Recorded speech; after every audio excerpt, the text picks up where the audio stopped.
Jau sudėjom monitorį, tik nusuktas kažkodėl. Dabar uždėsime vairą. Firminį. Babtai ar tik ką.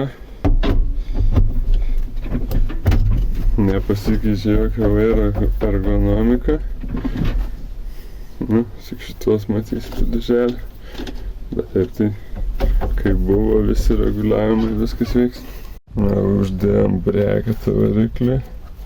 Ant Ferguson ir Klaso čia prisisuka. Jokius plastikus nesirėmė, tvirtas, nejuda, nebarška, dirbs tyliai. Sudėjome variklį. Variklis be šepetėlių, be reduktorių, tylus, sukasi per diržą, visiškai jokio garso. Nebent jūsų pati kolonėlė skleistų garsą, hidrostatinį. Traktoriaus lošelė buvo laisva vieta. Tai įdėsime čia vairavimo jungimo mygtuką. Įdedam mūsų greitai perdedamą navigacijos kontrolerį.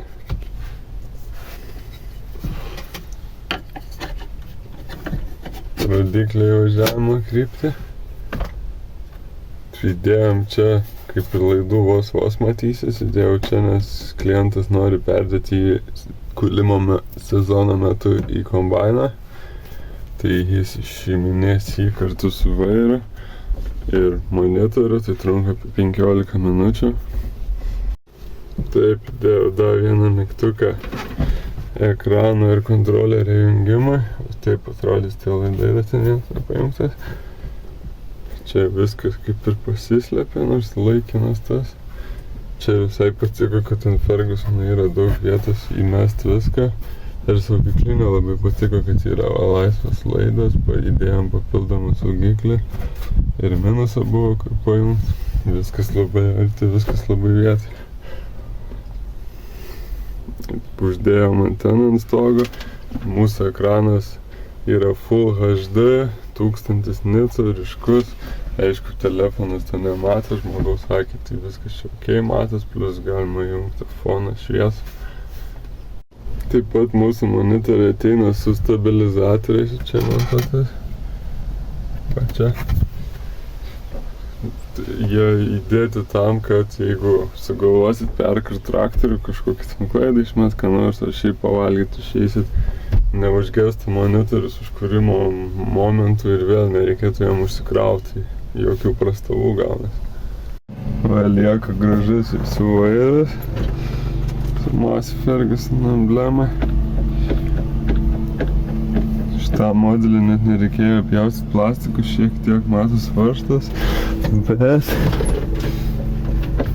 kaip naudosite, tai tikrai nieko nesimato, viskas tvarkoj. Laidas juodas pasislėpia gražiai, visi reguliavimai veikia kaip veikia. Visa vairo ergonomika lygiai tokia pati, kaip buvo traktorius sukonstruotas, nieks nepaukštėja.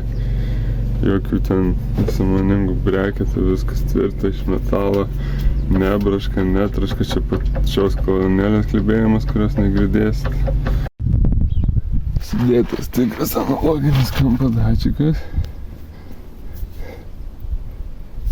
Su traukele man nepatinka, dažniausiai patinka iš kojinė, ant kojinės, bet imti tekinti nesinorėjo. Čia tiks kokios toks variantas, jeigu kažkas bus blogai pakeis. Bet daug žmonių taip naudoja ir gerai.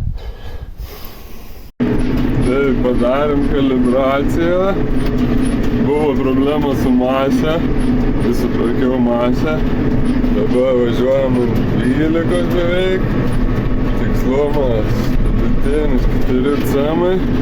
Ir žiauriai nelygiau kažkada artų laukų važiuojam, vairas va taip pagražiai, daug nesikraipo. Pasitikrinam suvažiavimą, atsisukę. Važiuoja idealiai.